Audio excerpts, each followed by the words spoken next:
ஓம் ஸ்ரீ சாய்ராம்.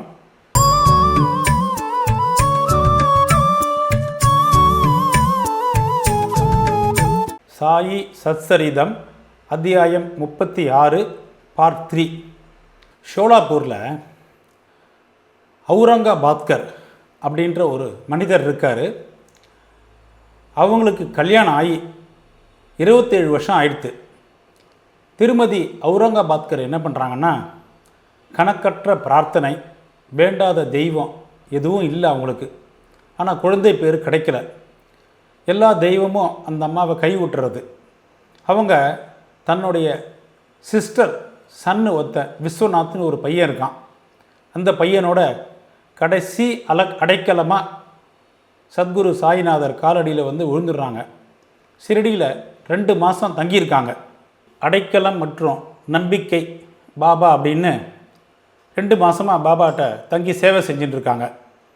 மசூதிக்கு அந்த அம்மா எப்போல்லாம் போகிறாங்களோ அப்போல்லாம் பார்த்திங்கன்னா பூரா அந்த பக்தர்கள் கூட்டத்தால் தான் பாபா சுற்றி இருக்கார். என்ன பண்ணுறதுன்னு தெரியல. அவளுக்கு தன்னுடைய கஷ்டத்தை, அதாவது குழந்தை இல்லை, கிட்டத்தட்ட 27 வருஷம் அப்படின்றது ரொம்ப ரொம்ப கொடுமை. எப்படி தான் அந்த அம்மா அதை பொறுத்துன்னு இருந்தாங்கன்னு தெரியல. பாபாட்ட எப்படியாவது அதை 4 பேர் எதிர்க்கு கேட்கக்கூடாது அப்படின்ற ஒரு தயக்கம் இருந்திருக்கு. தனியாக பார்த்து எப்படியாவது மசூதியில் பேசணுன்னு ஆசைப்பட்றாங்க. முடியல. எப்பவுமே யாராவது ஏதாவது கேட்டுன்னு போயிட்டு ஒரு பிரார்த்தனை வச்சுருக்காங்க. கடைசியில் அவளுக்கு ஒரு தோன்றது மனசில், நம்ம ஷாமா அவர் தான் இந்த சிவபெருமானை நம்ம நந்தி மூலியமாக அணுகிற மாதிரி ஷாமா மூலியமாக பேசலாம்னு சொல்லிவிட்டு ஷாமாட்ட அந்த அம்மா ஒரு ரிக்வெஸ்ட் வைக்கிறாங்க. ஷாமா சொல்கிறாரு, பாபாவுடைய மசூதி தர்பார் எப்பவுமே ஓப்பன் தான், இங்கே ஒன்றும் ஒளிவு மறைவு கிடையாது, அதனால் நீயே அப்ரோச் பண்ணலாம் அப்படின்றாரு. ஆனாலும் அந்த பெண்மணி விடுறதா இல்லை. அவரை ஷாமாவை கன்வின்ஸ் பண்ணிடுறா. சரி, நான் உனக்கோசரம் நான் ட்ரை பண்ணுறேன், கடவுள் உன்னை ஆசீர்வதிக்கணும்னு வேண்டிக்கிறேன் அப்படின்றாரு. ஷாமா என்ன சொல்கிறாரு, அந்த பெண்மணிகிட்ட ஒரு தேங்காய், ஒரு ஊதுபத்தி பாக்கெட்டோட இந்த முன்னால் இருக்கிற ஓப்பன் ஸ்பேஸில் பாபா சாப்பிட்ற நேரத்தில் கரெக்டாக உட்காந்துரு அப்படின்றாரு. நான் எப்போ உனக்கு ஒரு சமிக்ஞை சொல்லுவானோ அந்த நேரத்தில் நீ மேலே ஏறி வந்துடணும் அப்படின்றாரு. ஒரு நாளைக்கு என்ன ஆகுதுன்னா, மத்தியானம் பாபா சாப்பிட்டுட்டு உட்காந்துருக்கும்போது ஷாமா என்ன பண்ணுறாரு, பாபாவுடைய அந்த கையை ஒரு துண்டை வச்சு தொடச்சின்னு இருக்காரு. டக்குன்னு பாபா என்ன பண்ணுறாருன்னா, பாபாவுடைய கன்னத்தை அப்படி ஒரு கிள்ளி விட்டுறாரு. ஷாமாவுக்கு உடனே ஒரு கோபம் வருது. பொய் கோபத்தோட, என்ன பாபா நீங்கள் இந்த மாதிரி என்னெல்லாம் கிள்றீங்க அப்படின்னு கேட்குறாரு. கிள்ளி குறும்பு செய்கிற ஒரு மகான் எங்களுக்கு தேவையில்லை, நாங்கள் உங்களை தானே நம்பி இருக்கோம், இதுவாக நம்மளுடைய நெருக்கமான உறவு அப்படின்னு ஷாமா கேட்க, அப்போ தான் டக்குன்னு பாபா சொல்கிறாரு, ஷாமா கிட்டத்தட்ட நம்ம 72 தலைமுறை நீ என்னோட தொடர்பில் இருக்க அப்படின்றாரு. எவ்வளோ பெரிய பாக்கியம் பாருங்கள். ஷாமா கிட்டத்தட்ட 72 தலைமுறையாக அவரோட சேர்ந்துருக்கார். இது வரைக்கும் நான் உன்னை கிள்ளினதில்லை 72 தலைமுறையில். இப்போ நான் உன்னை தொட்டதை நீ இப்படி ஒரு குற்றமாக கோபிச்சு கொள்ளலாமா அப்படின்னு சொல்லும்போது ஷாமா சொல்கிறாரு, நீங்கள் எப்போவுமே எங்களுக்கு இந்த சாப்பாடு, இனிப்பு, இப்படிப்பட்ட ஒரு விஷயத்தை கொடுக்குற ஒரு மகானை தான் நாங்கள் விரும்புகிறோம். உங்கள்கிட்டேருந்து நாங்கள் எந்த ஒரு ரெஸ்பெக்டையோ இல்லை மோட்சத்தையோ இல்லை நாங்கள் கிளம்பி போகும்போது இந்த புஷ்பக விமானமோ இதெல்லாம் எங்களுக்கு தேவையில்லை. நாங்கள் உங்கள் பாதத்தடியில் எப்பவுமே ஸ்ரத்தா சபூரி, நம்பிக்கை பொறுமையோட எப்பவுமே தெளிந்த நிலையில் நாங்கள் உங்ககிட்ட இருக்கணும் அப்படின்னு ஷாமா பாபாட்ட சொல்கிறாரு. ஆமாம், நான் அதுக்கு தான் இங்கே அவதரிச்சிருக்கேன் அப்படின்னு பாபா ஷாமாட்ட சொல்கிறாரு. நான் உங்களெல்லாம் நல்ல சாப்பாடை போட்டு பேணி வளர்த்து, எதுக்கு வளர்க்குறேன், உங்கள் மேலே அன்பும் பாசமாக காட்டுறேன், நீங்கள் நல்லா இருக்கணும் அப்படின்றதானு சொல்லிவிட்டு பாபா என்ன பண்ணுறாருன்னா பேசிட்டு போய் தன்னுடைய பிளேஸில் போய் உட்காந்துடுறாரு. ஷாமா என்ன பண்ணுறாருன்னா டக்குன்னு அந்த பெண்மணிக்கு ஒரு சமிகையை கொடுக்குறாரு. அந்த ஜாடையை காமிச்சோடனே அந்த பெண்மணி என்ன பண்ணுறா, மேலே பாபாட்ட ஒரு பக்தியோடு வணங்கி அந்த தேங்காவையும் ஊதுபத்தியும் பாதத்தடியில் வச்சுட்டு கேட்குறா, இந்த மாதிரி பேசுகிறேன் பாபா, எனக்கு கொஞ்சம் ஹெல்ப் பண்ணுங்கன்னு. பாபா டக்குன்னு அந்த தேங்காவை கையில் எடுத்துடுறாரு. எடுத்து அதை அப்படியே மேலும் கீழும் இப்படி ஆட்டி பார்க்குறாரு. பார்த்தீங்கன்னா அந்த தேங்காயில் ஒரு சத்தம் வருது. அந்த கொப்பரை தேங்காவை நம்ம ஆட்டினா எப்படி ஒரு டக்குன்னு ஒரு சத்தம் வருமோ அந்த மாதிரி இந்த தேங்காயில் ஒரு சத்தம் வருது. பாபா ஷாமாட்ட சொல்கிறார், இது என்ன உள்ள ஒரு உருண்டுண்டு ஒரு சத்தம் வருது, இது என்ன சொல்கிறது கவுனி அப்படின்றாரு. ஷாமா பாபாட்ட இந்த பெண்மணி அந்த உள்ள கொப்பரை எப்படி ஒரு சத்தம் போட்டு உருள்றதோ அந்த மாதிரி ஒரு குழந்தை அந்த பெண்மணி வயிற்றில் உருண்டு விளையாடணும்னு ஆசைப்பட்றா. அதனால் இந்த தேங்காவை நீங்கள் அவளுக்கு ப்ளெஸ் பண்ணி கொடுத்துருங்க அப்படின்றாரு. பாபா கேட்குறாரு, இந்த மாதிரி தேங்காய் அவளுக்கு ஒரு குழந்தை பாக்கியத்தை கொடுக்குமா? எப்படி இந்த மக்கள்லாம் வந்து இந்த மாதிரி விஷயத்தில் முட்டாளா போலி நம்பிக்கையோடு என்னோட இருக்காங்க அப்படின்னு பாபா சொல்கிறாரு. ஷாமா அப்படியே அடித்து பேசுகிறாரு, நீங்கள் உங்களுடைய வாய்மொழி உங்களுடைய சக்தியெல்லாம் நாங்கள் அறிவேன். நீங்கள் அந்த பெண்ணுக்கு குழந்தை பேர் ஆசையை விட்டுட்டு நீங்கள் என்ன எங்கள்கிட்ட ஆர்கியூமெண்ட் தான் பண்ணிட்டுருக்கீங்க. நீங்கள் உங்களுடைய உண்மையான ஒரு பிளெஸ்ஸிங்ஸ் அந்த பெண்மணிக்கு தரமாட்டீங்க அப்படின்னு ஷாமா பாபாட்ட கொஞ்சம் செல்லமாக கடிஞ்சு கொள்கிறார். இந்த டிஸ்கஷன் ஆர்கியூமெண்ட் அப்படியே கொஞ்சம் நேரம் போயிட்டே இருக்குது. சரி, பாபா என்ன சொல்கிறாருன்னா, அந்த தேங்காயை உட அப்படின்றாரு. பாபா ஷாமா என்ன சொல்கிறாரு, தேங்காவை உடைக்கக்கூடாது, அந்த முழு தேங்காவை நீங்கள் அந்த பெண்மணிக்கே கொடுத்துணும் அப்படின்றாரு. சரின்னு சொல்லி பாபா கடைசியில் ஒரு அளவுக்கு ஓகேன்னு சொல்லும்போது பாபா அந்த பெண்மணிக்கு ஒரு அஷூரன்ஸை கொடுக்குறாரு, உனக்கு ஒரு குழந்தை பிறக்கும் அப்படின்றார். உடனே ஷாமா கேட்குறாரு, எப்போ அப்படின்றாரு. பாபா 12 மாதத்தில் அப்படின்னு ஒரு ஷார்ப்பான ஒரு ஆன்சரை சொல்லிடுறாரு. இப்படியே பேசிட்டு என்ன பண்ணுறாங்க, சரி அந்த தேங்காயை உடைக்கலாம் அப்படின்ற ஒரு ஒரு ஒரு பொசிஷனுக்கு வந்துடுறாங்க. தேங்காய் 2ஆக உடைக்கப்பட்டு ஒரு பீஸு வந்து ஷாமாவும் பாபாவும் சாப்பிட்றாங்க. இன்னொரு பேலன்ஸு ஆஃப் பகுதியை வந்து அந்த பெண்மணிகிட்ட கொடுத்துட்றாங்க. அப்போ என்ன பண்ணுறாரு ஷாமா, ஒரு ஸ்ட்ராங் வேர்ட்ஸ் யூஸ் பண்ணுறார். அந்த பெண்மணி பக்கம் திரும்பி, அம்மா நான் வந்து இந்த பாபா சொன்ன மொழிகளுக்கு ஒரு சாட்சி, நீயும் சாட்சி நானும் சாட்சி. 12 மாதத்துக்குள்ளே உனக்கு ஒரு குழந்தை பிறக்கலை அப்படின்னு சொன்னால் ஒரு தேங்காயை எடுத்து இந்த சாயி தெய்வத்தின் தலை மேலே அடித்து அவரை இந்த மசூதியிலேருந்து நான் வெளியில் விரட்டி விட்ருவேன் அப்படின்றாரு. இதை நான் செய்யலை அப்படின்னு சொன்னால் நான் என்னை மாதவன்னு நான் என்னை கூப்பிட்டுக்க மாட்டேன்னு ஒரு ஸ்ட்ராங்கான ஒரு சூளுரையை அந்த பெண்மணி எதிர்க்கையும் பாபா எதிர்க்கையும் சொல்லிடுறாரு. இது இப்படியே நடந்து ஒரு வருஷம் அப்படி முடிஞ்சு போயிடுறது. பாபா பாபா சாயி பாபா உன் கோவில் மண் கூட மாற்றிடும் பிணியே. கரெக்டாக 12 மாதம் கழித்து அவுரங்காபாத்கர் தம்பதிகளுக்கு ஒரு ஆண் குழந்தை பாபாவுடைய அருளால் பிறக்கிறது.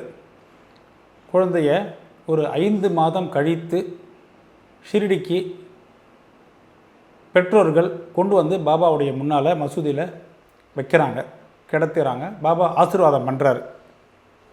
இந்த ஷாமா அடித்து சொன்னார்ல, பெண்மணியே நோட் பண்ணி வச்சுக்கோ, 12 மாதத்துக்குள்ளே உனக்கு குழந்தை பிறக்கலைன்னா தேங்காயை இந்த சாயி நாதர் தலைமையில் அடித்து மசூதியை விட்டு விரட்டிடுவேன்னு. அது வந்து இந்த ஒரு உண்மை நிகழ்ச்சி வந்து இந்த தந்தை இருக்கார் பார்த்திங்களா, குழந்தையுடைய அப்பா, ரொம்ப சந்தோஷம். பாபா இல்லைன்னா நிச்சயமாக இந்த வாய்ப்பு அவங்களுக்கு கிடச்சிருக்காது. 27 வருஷம் போகாத கோவில் இல்லை, செய்யாத பிரார்த்தனை இல்லை.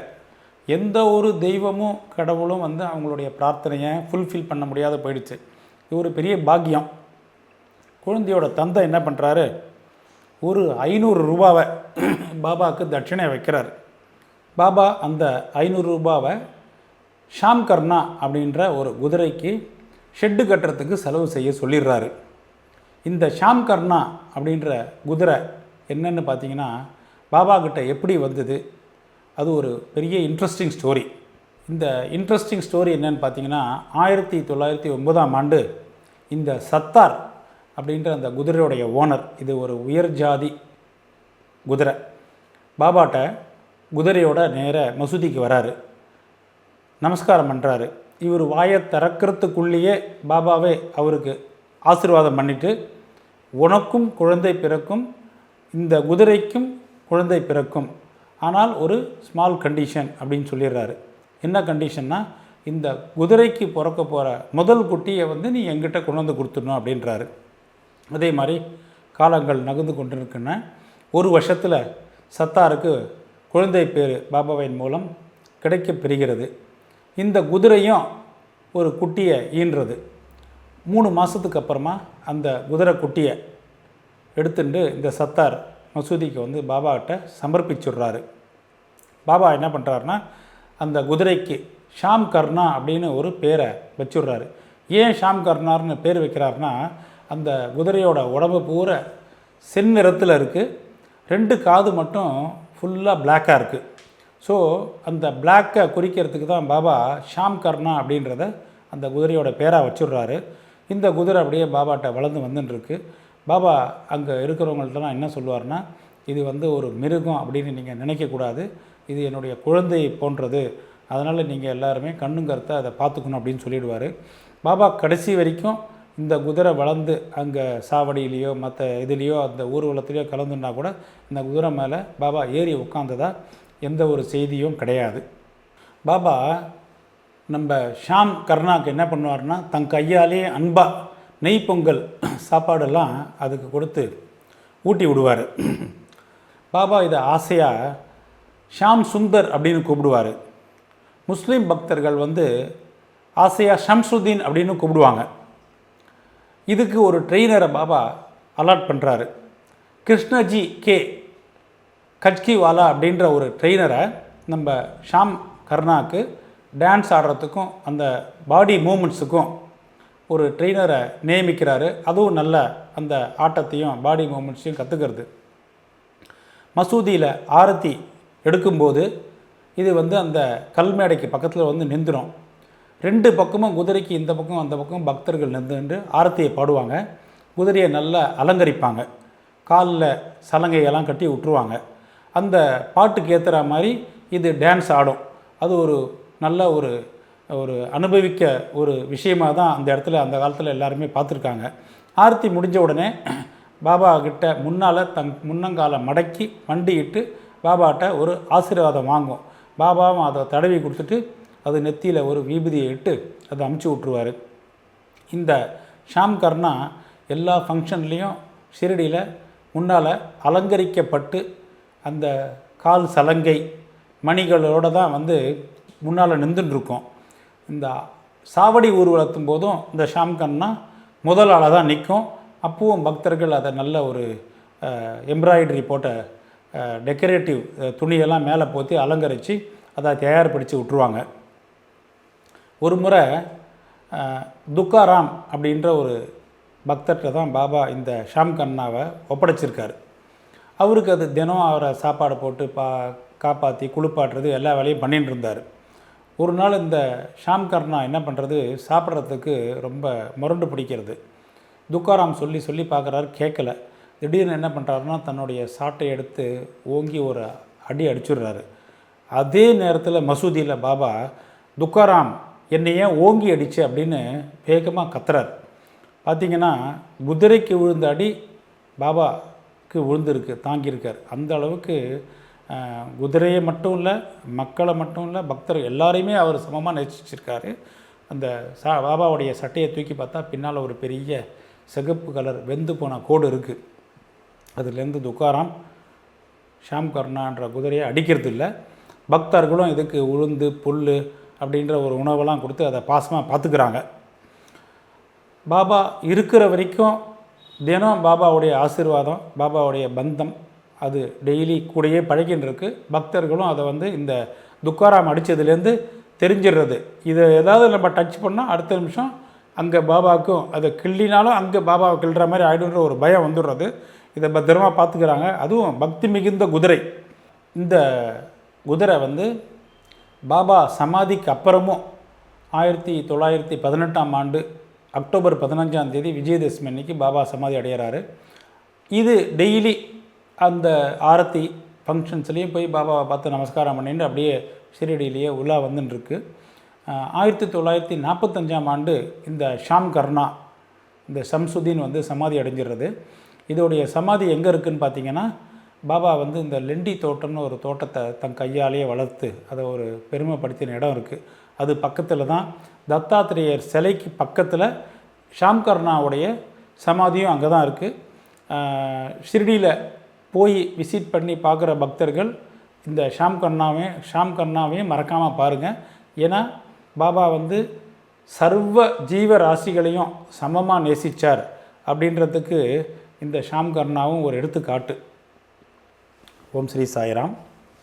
அத்தியாயம் 36 இத்துடன் முடிவடைகிறது.